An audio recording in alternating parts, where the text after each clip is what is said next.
मुझे Airbnb business India में start करना है, बट एक चीज बार बार समझ में नहीं आ रही, क्या एयरबीएनबी बिजनेस इंडिया में लीगल है? तो आज इसका एक लाइन में सिंपल जवाब दे देता हूं, हाँ जी, एयरबीएनबी का बिजनेस इंडिया में लीगल है। एक लाइन में जवाब तो दे दिया है हमने, बट इसकी इंट्रिकसीज क्या है, क्या रूल्स हैं, क्या रेगुलेशंस हैं, किस तरह से हमको लीगल लाइसेंसेस मिलेंगे, क्या है वो लाइसेंसेस और क्या चीजें हमें मेंटेन करनी पड़ेगी। Good day, welcome, Sat Sri Akal, welcome to our channel the homestay academy. I am captain Sarabdeep, your दोस्त इन दिस होस्टिंग जर्नी। और होमस्टे एकेडमी कर क्या रहा है? एयरबीएनबी प्रेन्योर्स बना रहा है आप जैसे लोग को। तो जैसे मैंने कहा, एयरबीएनबी बिजनेस यस लीगल है, बट इसके साथ आती है कुछ रिस्पॉन्सिबिलिटीज, कुछ अप्रूवल्स, कुछ लाइसेंसेस और कुछ ऐसी चीजें जो हमें एज पर रिक्वायरमेंट मेंटेन करके चलना पड़ेगा। जैसे सबसे पहले समझते हैं, अगर आपको बिजनेस स्टार्ट करना है तो जमीन जिस पे आप स्टार्ट कर रहे हैं वो लीगल हो, किसी ऐसी लोकेशन पे ना हो कि वो लीगल ही नहीं है, तो आपका बेस ही खराब हो जाएगा। आप जमीन लीगल हो, पेपर्स उसके क्लियर हो, या आप अगर रेंट पे ले रहे हो तो वो प्रॉपर्टी जो लीगल प्रॉपर्टी हो, पहली चीज। दूसरा, अब नाना प्रकार की प्रॉपर्टीज हैं, विलास हैं, या आप कह सकते हो कि अपार्टमेंट्स हैं, स्टूडियो अपार्टमेंट्स हैं, कुछ ऐसी लोकेशंस में हैं जिस सोसाइटीज़ में है, सोसाइटीज़ के भी अपने नॉर्म्स हैं।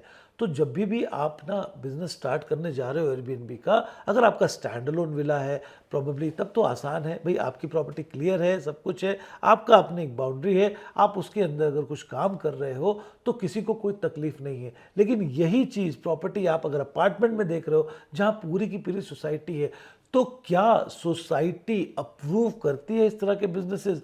क्यों? क्योंकि कई सोसाइटीज ऐसी हैं, और ये आप भी समझ रहे हो, आप भी देख रहे हो, और बहुत सारे हमारे एयरबीएनबी के जो होस्ट है ना, वो बार बार कंसल्टेंसी में एक चीज़ पूछते हैं। हमने एयरबीएनबी स्टार्ट किया था सोसाइटी में, कुछ टाइम तो अच्छा चला, सोसाइटी ने फिर इश्यू क्रिएट करना स्टार्ट कर दिया।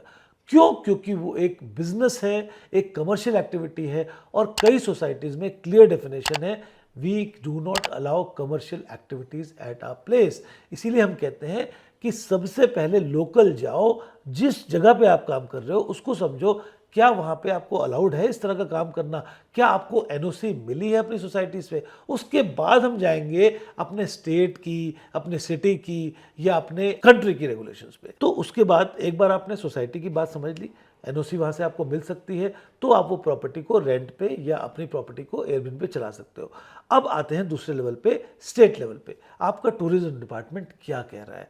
भाई, अगर आपको एक एयरबीएनबी रन करना है तो प्रोबेबली आपके स्टेट की BNB regulations, short term rental regulations, home stay policy, ऐसी बहुत सी चीज़ें, अलग अलग नाम टूरिज्म डिपार्टमेंट देता है। जैसे उत्तराखंड में क्लियर डिफाइंड है होम स्टे पॉलिसी, हिमाचल में क्लियरली डिफाइंड है होम स्टे पॉलिसी, दिल्ली में भी एयरबीएनबी की बीएनबी पॉलिसी डिफाइंड है, ऐसे ही गोवा में, ऐसे ही हर स्टेट्स में। और अब मोटा मोटा आप देखें तो मोटा मोटा हर स्टेट एक चीज़ रिकग्नाइज कर रहा है कि होम स्टे अपने आप में एक बिजनेस की तरह से उभर रहा है, और एक अच्छी अपॉर्चुनिटी है जो लोकल गवर्नमेंट को, लोकल में जॉब्स लेके आ रही है, रेवेन्यू लेके आ रही है, और एक अच्छा स्ट्रीम मिल रही है, और साथ में टूरिज्म डिपार्टमेंट को उससे अच्छी एक पोजीशनिंग मिल रही है।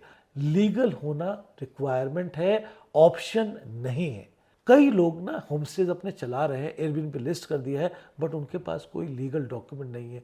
हाँ जी, बिल्कुल चल रहे हैं, आप चला रहे हैं, ठीक है, बट आप एक चीज़ का ध्यान रखिए, एयरबीएनबी अपने आप पे कोई भी लीगैलिटीज नहीं लेते हैं। जब आपने एयरबीएनबी प्रॉपर्टी लिस्ट की होगी तो वो एक चीज़ क्लियर कर लेता है कि please ensure that you are abiding by the local laws, the society laws, state और your country laws। वो आपको ये कंसेंट मांगता है। मतलब उसका कहने का ये है कि भाई, आपकी लोकल रेगुलेशंस, आपकी स्टेट, आपकी गवर्नमेंट रेगुलेशंस, वो आपको पता है, आपकी रिस्पॉन्सिबिलिटी है। अगर आप नहीं फॉलो करेंगे तो ये अगेन आपकी रिस्पॉन्सिबिलिटी है। तो भाई, ये तो स्टेट लेवल की बात होगी, लाइसेंस मुझे मिल गया। जैसे मैंने फिर आता हूँ लोकल एंड बाय लॉज। कई जगह ना, कई सोसाइटीज़ में, जैसे मैंने बताया, एनओसी लेनी पड़ती है, नहीं अलाउ करते। फिर कुछ नगर निगम के एमडीडीए आपका जो है, या जो भी आपका डेवलपमेंट अथॉरिटी है, नगर निगम जिसको हम कहते हैं, उनके भी कुछ बाय लॉज होते हैं अलग अलग जगह पे कि भाई, रूरल एरिया में आप ये कर सकते हो, अर्बन एरिया में ये कर सकते हो। हाँ, फिर अर्बन और रूरल का भी एक कॉन्सेप्ट है।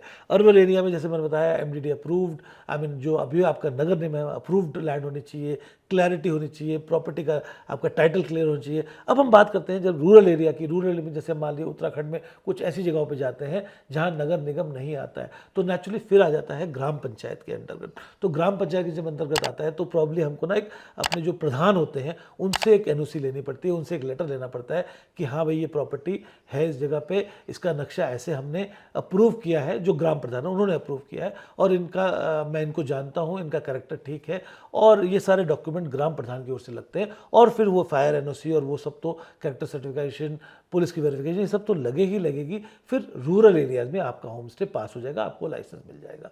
तो आपको समझना है अपने स्टेट के रेगुलेशंस, तो उसके क्या नॉर्म्स हैं, क्या रेगुलेशंस हैं, आप समझ सकते हो। कई स्टेट्स के हम खुद जानते हैं, तो आपको इस बारे में कोई भी जानकारी, कोई भी डिस्कशन करना हो तो नीचे दिए गए लिंक को आप क्लिक कर सकते हैं, फ्री कॉन्फ्रेंस आप कर सकते हैं, पेड कॉन्फ्रेंस कर सकते हैं, जैसा आपको ठीक लगे। हमारे एक्सपर्ट्स आपके साथ उस तरह से जुड़ेंगे और सारी डिस्कशन करेंगे आपके साथ, ताकि आपकी जो क्लैरिटी आ सके। अब पैसा, जब पैसा आ रहा है, बिकॉज एक ट्रांजैक्शन ऑफ मनी हो रही है between you and your client, so whenever money is being transacted, of course taxation, ये सारी चीज़ें तो आएंगी ही आएंगी।